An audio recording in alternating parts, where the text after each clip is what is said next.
시편 51편 1절부터 13절까지가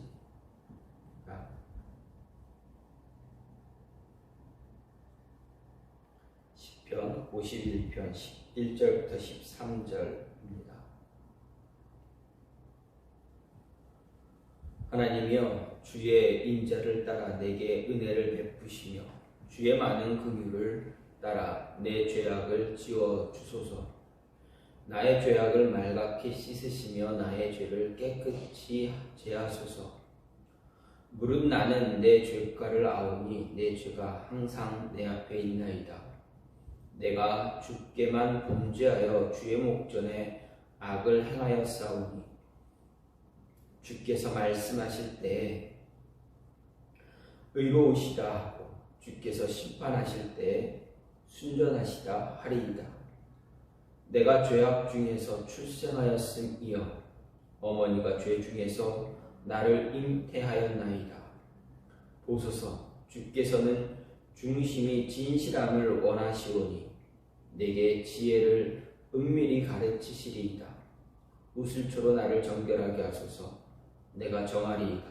나의 죄를 씻어주소서. 내가 눈보다 희리이다. 내게 즐겁고 기쁜 소리를 들려주시사 주께서 꺾으신 뼈들도 즐거워하게 하소서. 주의 얼굴을 내 죄에서 돌이키시고 내 모든 죄악을 지워주소서. 하나님이여, 내 속에 정한 마음을 창조하시고 내 안에 정직한 영을 새롭게 하소서. 나를 주 앞에서 쫓아내지 마시며 주의 성령을 내게서 거두지 마소서.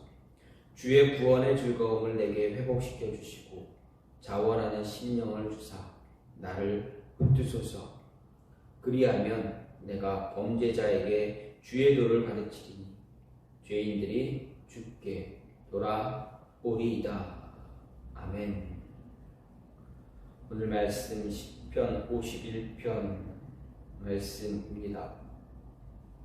시편 51편 말씀은 표제에 나와 있는 그대로 다윗이 간음과 살인이라는 그러한 죄를, 비열한 죄를 연속적으로 지은 그러한 범한 밧세바 간음 사건으로 인해서 참회를 하는 그러한 시입니다. 하나님 앞에 자신의 죄를 내려놓고 회개하는 그러한 모습이기 때문에 회개하는 자에게, 죄를 짓고 하나님 앞에 회개하는 자에게 모본이 되는 그러한 시다라고 할 수가 있습니다. 이런 간음 사건에 대해서 나단 선지자에게 책망을 들은 다윗, 책망을 듣자마자 어떻게 합니까? 자신의 죄를 참회합니다. 하나님 앞에 회개합니다. 그래서 이 시는 시편 6편과 32편과 이 세 6편, 32편, 51편의 배경이 같다라고 할 수 있지만 강조하는 부분에 있어서는 약간의 차이가 있다라는 것을 발견할 수가 있습니다. 먼저 6편의 경우에는 밧세바 사건으로 인해서 하나님의 견책과 징계의 중함에 대해서 호소하고 사죄의 은총을 강구한 내용이 주를 이룬다면 32편은 범죄 자체에 대한 고백이나 사죄 요청보다는 회개하고 사죄의 은총을 받은 자의 기쁨과 찬양, 그리고 사죄의 과정에 대한 간증의 내용이 주를 이루고 있다라고 할 수 있습니다. 그런 가운데서 오늘 말씀은 보다 근본적인 차원에서 자신의 범죄를 통해 깨닫게 된 부패한 우리 인간의 모습, 인간의 죄된 본성에 대해서 다윗이 하나님과의 교제 단절에 대한 호소하고 있습니다. 하나님과의 교제가 단절되지 않게 해달라고 간절하게 이 하나님과의 관계가 회복되게 해달라고 간구하는 그러한 모습입니다.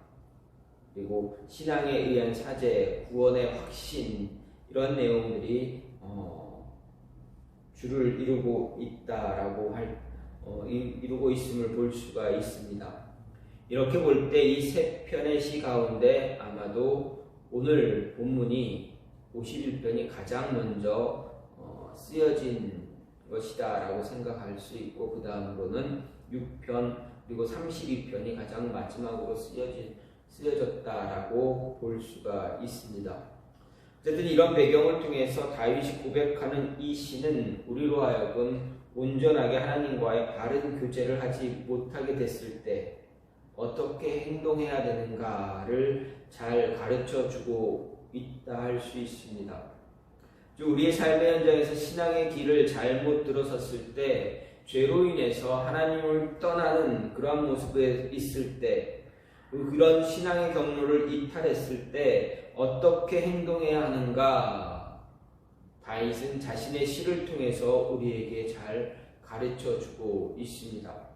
먼저 신앙의 경로를 이탈하게 되면 자신의 죄를 인정하고 용서를 구해야 한다라고 다윗은 고백합니다. 자신의 죄를 인정하고 용서를 구하는 것에 대해서 다윗은 참 많은 분량을 통해서 이야기 고백합니다. 1절부터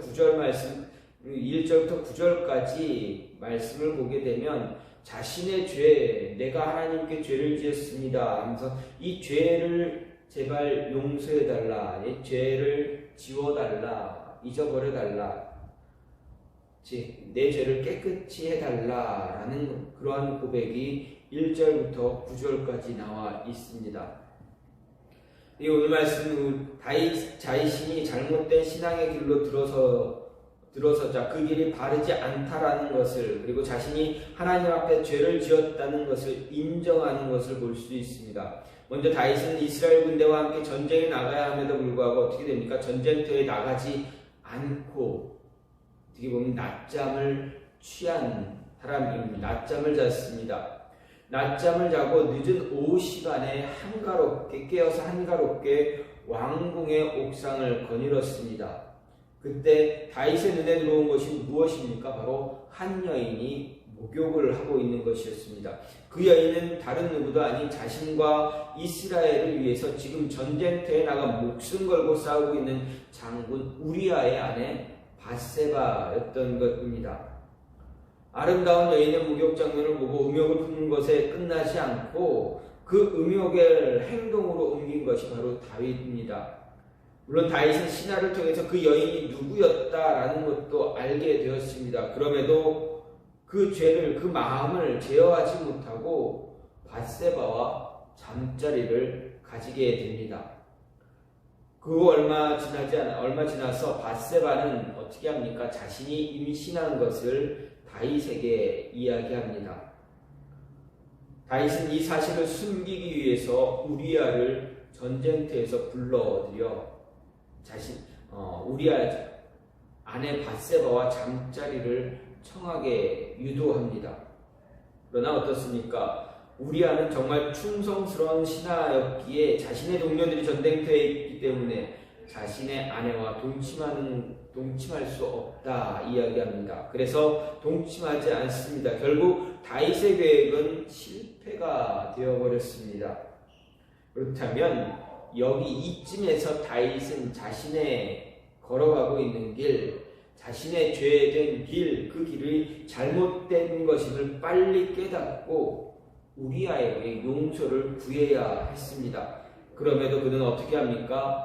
용서를 구하지 아니하고 도리어 그를 전쟁터로 다시 보내고 치열한 전투의 맨 앞 선두에 세워서 죽게 합니다.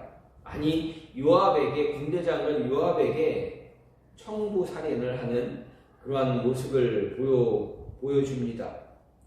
이 일로 인해서 하나님 다윗에게 분노하셨고 나단 선지자를 보내심으로 인해 다시 다윗의 죄를 지적합니다. 사무엘하 12장 9절에 보면 그러한데 어찌하여 내가 여호와의 말씀을 업신여기고 나 보기에 악을 행하였느냐. 내가 칼로 햇사람 우리아를 치되 암몬 자손의 칼로 죽이고 그의 아내를 빼앗아 내 아내로 삼았도다. 이렇게 이야기하고 있습니다. 다윗은 완전 범죄라 확신했습니다. 하지만 나단 선지자를 통해서 책망하시는 하나님의 음성을 듣게 됩니다. 그리고 자신이 걸어왔던 이 길이 잘못된 길이다라는 것을 깨닫게 됩니다. 여기서 우리가 깊이 생각할 수 있는 것, 바로 우리가 걸어가는 신앙의 길이 잘못된 길로 들어섰을 때 하나님 앞에서 하나님은 우리에게 내가 여호와의 말씀을 업신여겼다라고 말씀하신다는 것을 잊지 말아야 합니다. 그렇습니다. 우리가 잘못된 신앙의 길을 걸어가는 것은 하나님의 말씀을 업신여기는 것입니다. 이런 말씀은 하나님이 이스라엘 백성들 향해서 끊임없이 하신 말씀이고 경고하고 있는 것을 우리는 기억해야 합니다. 출애굽 이후부터 이스라엘이 하나님 앞에서 죄를 지을 때마다 하나님은 그들을 향해서 백성들이 하나님의 말씀을 업신여겼다 말하고 계셨습니다. 그래도 그 길을 돌이키지 않는 것이 바로 이스라엘의 백성들이었습니다. 또한 하나님은 이후에 이스라엘이 남과 북으로 갈라졌을 때도 마찬가지였습니다. 세워진 왕들이 하나님을 떠나 우상을 따라갔을 때도 끊임없이 경고하셨습니다. 나를 업신여기지 말라, 하나님을 업신여기지 말라라는 말로 선지자들을 통해서 끊임없이 경고를 하셨습니다. 죄의 길에서 돌아서라 마라 하셨습니다. 죄의 길에서 돌아서지 않는 것이 하나님의 말씀을 업신여기는 그러한 행위입니다. 하나님을 업신여기는 행동을 한 다윗에게 하나님은 선지자를 통해 책망했을 때 어떻게 합니까? 다윗은 어떻게 했습니까? 그 즉시 하나님께 무릎을 꿇고 통회하면서 참회의 회개를 했습니다. 자신이 지은 죄에 대해서 철저하게 회개했습니다. 그리고 스스로 고백하기를 나는 내 죄를 아오니 내 죄가 항상 내 앞에 있습니다 라고 고백했습니다. 하나님의 음성이 들리자 다윗은 자신의 죄를 인정하고 그 죄에 대한 죄값을 치르려 했습니다. 다윗이 지은 죄는 단순히 한 사람을 죽인 것이 아니라 한 가정의 공동체, 가정 공동체를 완전히 무너뜨린 그러한 끔찍한 죄였다라는 것입니다. 하지만 다윗은 자신의 죄를 책망하는 선지자의 말을 듣고 그 음성이 하나님의 음성으로 받아들였습니다. 그리고 무릎을 꿇었습니다. 더 이상 자신과 상황을 합리화시키거나 핑계를 만들지 않았습니다. 여기서 다윗의 신앙의 위대함을 잘 볼 수가 있다라는 이야기입니다. 누구나 잘못된 신앙의 길을 걸어갈 수 있습니다. 순간의 실수로 인해서 가지 말아야 할 길을 갈 때가 있습니다. 하지 말아야 할 일을 할 때도 있습니다. 하지 말아야 할 말을 할 때도 있습니다. 하지만 잘못된 길을 걷고 있다는 것을 알게 되었을 때 어떻게 행동하느냐에 따라서 우리의 신앙의 모습이 결정이 됩니다. 다윗과 같이 하나님께 회개함으로 위대한 신앙의 인물이 되느냐, 아니면 수많은 이스라엘 백성들이나 이스라엘의 왕들처럼 하나님의 음성을 무시함으로 인해서 처절한 심판을 당하는 인물이 되느냐가 결정되어진다라는 것, 우리는 잘 알아야 합니다. 따라서 자신의 죄를 인정함으로 다시 바른 길, 바른 신앙의 길로 돌아설 수 있는 그러한 믿음의 사람이 되어져야만 합니다. 두 번째로 신앙의 경로를 이탈했을 때 어떻게 됩니까? 소망을 잃지 말아야 합니다. 스스로 자신의 죄를 인정할 줄 알아야 되고 또 소망을 잃지 말아야 합니다. 8절을 보면 다윗은 내게 즐겁고 기쁜 소리를 들려주시고 주께서 꺾으신 뼈들도 즐거워하게 하소서라고 이렇게 간구합니다. 여기서 주께서 꺾으신 뼈는 무엇입니까? 우선은 죄에 대한 책임입니다. 죄책으로 인해 심령이 받는 극심한 고통을 이야기합니다. 그렇다면 8절은 죄 용서를 위해서 죄책감에서 해방시켜 달라고, 그리고 그로 말미암아 다시금 성령의 기쁨을 누리게 해달라는 그러한 의미의 간구다라고 할 수 있습니다. 하지만 주께서 꺾으신 뼈는 단지 죄책감으로 인한 심령의 극심한 고통만 의지하지 않고 죄에 대한 하나님의 징계로 인해서 놓이게 된 절망적인 상황을 의미할 수도 있습니다. 혹자는 이를 하나님의 징계로 인한 생명을 잃을 수도 있을 정도의 질병에 걸린 것을 의미한다. 이렇게 보기도 합니다. 그렇게 본다면 8절은 죄 용서를 통해 자신을 절망적인 상황에서 다시 회복시켜달라는 그러한 호소입니다. 자신의 죄를 용서해달라. 그리고 자신의 절망적인 상황에서 다시 회복시켜달라라고 하는 다윗의 간절한 호소입니다. 즉 죄로 말미암아 절망적인 상황 가운데 놓여서도 절망하지 않고 하나님께 소망을 두고 회복을 간구하고 있는 모습입니다. 이와 같이 우리들도 아무리 절망적인 상황 가운데 놓인다 할지라도 하나님을 바라보며 소망을 잃지 말아야 한다라는 것을 지금 우리에게 다윗은 가르쳐주고 있는 것입니다. 왜 그렇습니까? 하나님이 기뻐하시기만 하면 절망도 기쁨으로 바뀔 수 있기 때문입니다. 소망이 없는 자, 곧 절망에 빠진 자는 죽게 됩니다. 그래서 실존주의 철학자 키에르케고르는 절망을 죽음에 이르는 병이다라고 이야기했습니다. 한 예로 어느 무더운 여름날 한 청년이 더위에 지쳐 숨을 헐떡이고 있을 때 문득 눈앞에 커다란 냉동실이 보였습니다. 그 청년은 저 냉동실은 얼마나 시원할까라는 상상을 하며 호기심을 물리치지 못하고 냉동실에 들어갔습니다.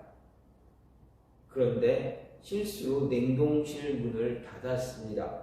냉동실 문이 닫히는 순간 철컥하고 잠기고 말았습니다. 냉동실 안에는 문을 열 수 있는 장치가 없었습니다.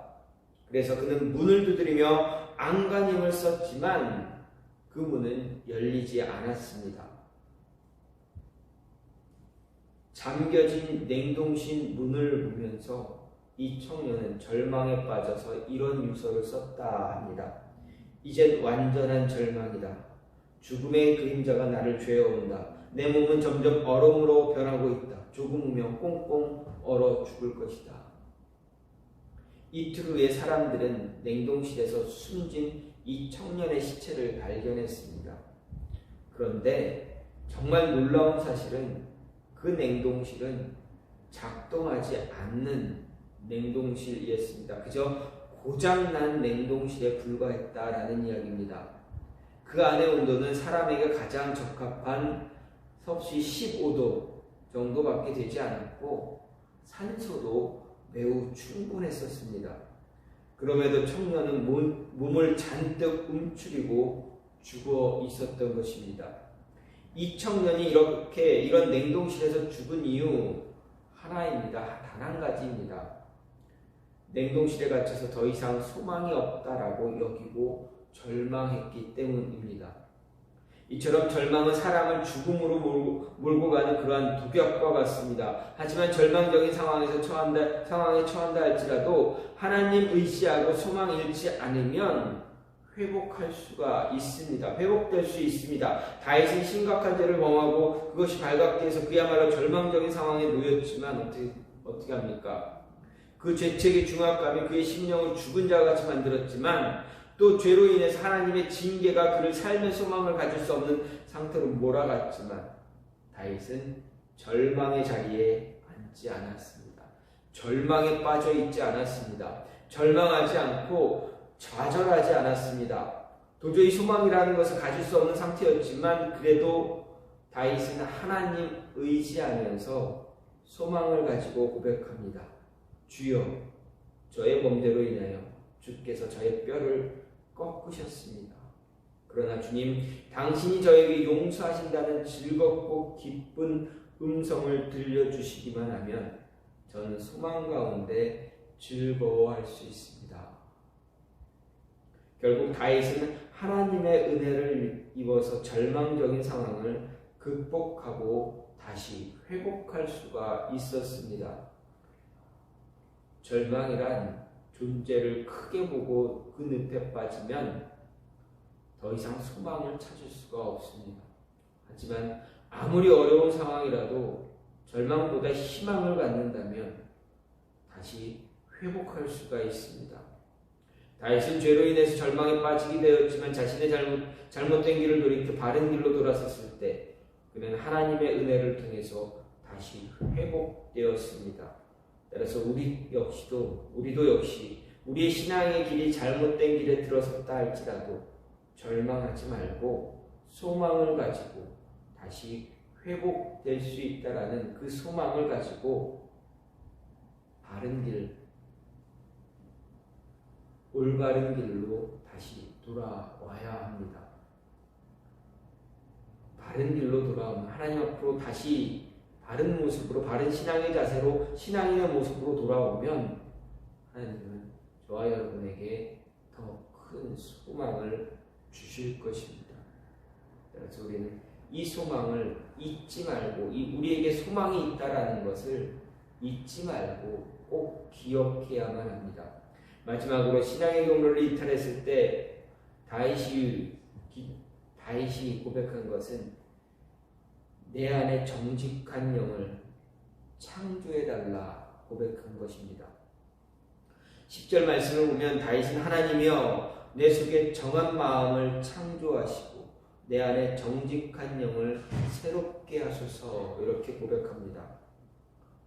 이는 영적 갱신을 요청하는 그러한 간구입니다. 어떻게 보면 다윗은 내 속에 정한 마음을 창조하시고 라고 간구하고 또 내 안에 정직한 영을 새롭게 해달라고 간구하고 있습니다.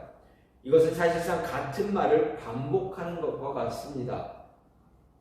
그런데 우리는 여기서 다윗이 자신의 마음이나 영을 변화시켜달라고 하지 않고 새롭게 창조해달라고 한 사실, 그렇게 고백한 것을 우리는 주목해야 합니다. 이것은 그가 현재 자기의 심령을 고쳐서 사용하기에는 그 심령이 전적으로 너무 부패했겠다라는 것을 이야기합니다. 만일 심령의 일부를 고쳐서 사용한다면 다시 죄를 지을 수밖에 없고 그러면 자기에게는 아무런 소망도 없을 것이다 라는 것을 다윗이 깨달았습니다. 그 깨달음을 의미합니다. 정말 다윗은 바세바에 가는 사건 이후에 한 가지 사실을 분명하게 알게 되었습니다. 그것은 자연인 상태의 사람의 심령은 전적으로 부패하고 아무리 노력해도 죄를 지을 수밖에 없다라는 것입니다. 다윗은 인간이란 어머니 뱃속에 잉태될 때부터 죄에 사로잡혀서 죄의 본성을 가지게 된다라는 것, 그리고 그런 모습은 누구나 죄로부터 자유로울 수 없다라는 것을 알았다라는 것입니다. 또 죄의 본성을 가진 우리의 인간의 심령을 일부 수정한다고 해서 죄의 본성이 사라지는 것도 아니다라는 것을 다윗은 알았습니다. 그래서 다윗은 하나님께 자신의 옛 심령 제하시고 새로운 심령을, 곧 정한 마음과 정직한 영을 창조해달라 고백한 것입니다.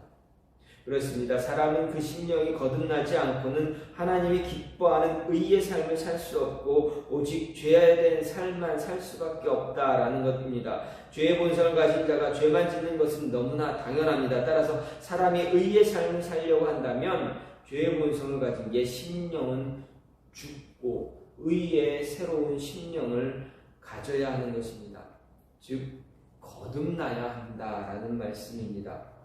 바리새인으로 유대인 관원이었던 니고데모, 그가 예수님의 소문을 듣고 찾아왔습니다. 찾아와서 예수님은 하나님으로부터 온 사람이다라고 고백했습니다. 그때 예수님은 니고데모를 향해서 사람이 거듭나지 않으면 하나님의 나라를 볼 수 없다 이야기하셨습니다. 예수님이 이렇게 말씀하신 것은 사람이 거듭나지 않으면 하나님이 기뻐하는 의의 삶을 살 수 없고 그 결과 하나님 나라에 들어갈 수 없다라는 것을 이야기하신 것입니다. 하나님 나라는 하나님이 기뻐하는 의의 삶을 사는 사람만이 들어갈 수 있는 곳입니다. 어쨌든 사람이 의의 삶을 살기 위해서는 그 심령이 거듭나야만 합니다. 옛사람은 죽고 새사람이 되어야 합니다. 이 일은 오직 하나님만이 할 수 있습니다. 하나님만이 부패한 심령을 정직한 심령으로 완전히 새롭게 할 수 있습니다. 그래서 다윗이 하나님께 간절히 호소하고 있는 것입니다. 특별히 인간의 심령을 새롭게 하는 것, 우리의 심령을 새롭게 하는 것, 그것은 성령의 일입니다. 그래서 예수님은 니고데모에게 거듭남에 대해 말씀하시면서 거듭남은 성령으로 말미암는다라고 말씀하신 것입니다. 또 사도 바울도 우리가 성령의 새롭게 하심으로 거듭나게 되었다라고 말하고 있습니다. 사람의 우리의 심령은 성령으로 거듭나며 사람이 거듭나지 않으면 결코 의의 삶을 살 수가 없습니다. 그래서 우리 모든 심령은 성령으로 거듭나야 한다라는 이야기입니다. 이렇게 성령으로 거듭나기 위해서 우린 다윗과 같이 하나님께 정직한 영, 정한 영 새롭게 창조해달라 간구해야 합니다. 그래야 우리가 잘못 걸어갔던 죄의 길에서 완전히 돌아설 수 있기 때문입니다. 하나님이 인도하시는 길을 따라갈 수 있는 그것은 우리가 죄의 길에서 완전히 돌아서야만 합니다. 그러기 위해서는 다윗과 같이 하나님, 우리 안에 나의 심령이, 나의 영을, 나에게 정직한 영, 정한 영을 새롭게 창조해달라 이렇게 기도해야만 합니다. 그리스도 안에 있을 때 새로운 심령을 간직하기 위해, 그리스도 안에서 새로운 심령을 간직하기 위해서 새로운 피조물이 될 수 있도록 간절히 간구하는 자가 신앙의 경로를 이탈했을 때 하나님께 돌아설 수가 있습니다. 그래서 우리는 다윗과 같이 하나님, 우리의 영이 다시금 하나님 앞으로 돌아설 수 있게 해달라라고 간절히 호소하며 기도해야만 합니다. 오늘 다윗은 자신의 믿음, 자신의 신앙의 경로를 이탈했던 그 모습을 생각하면서 하나님께 간구합니다. 호소합니다. 나의 길, 내가 잘못된 길을 갔습니다. 하나님 용서하여 주시옵소서. 나를 돌이켜 내가 다 바른 길로 다시 돌아설 수 있게 해달라고 간구하는 내용이 바로 시편 오늘 말씀 51편 말씀입니다. 그럼 이 잘못된 길에 있을 때 어떻게 해야 되느냐? 먼저 인정해야 됩니다. 내가 잘못된 길을 걷고 있습니다. 하나님 용서하여 주시옵소서. 죄를 인정하고 용서를 구하고, 그리고 소망을 하나님이 주시는 그 소망, 우리의 소망이 오직 하나님밖에 없음을 고백하면서 소망을 잃지 말아야 하고, 또 정직한 영을 새롭게 해달라, 우리 안에 새로운 영, 정한 영을 새롭게 해달라고 간구해야 한다라는 것입니다.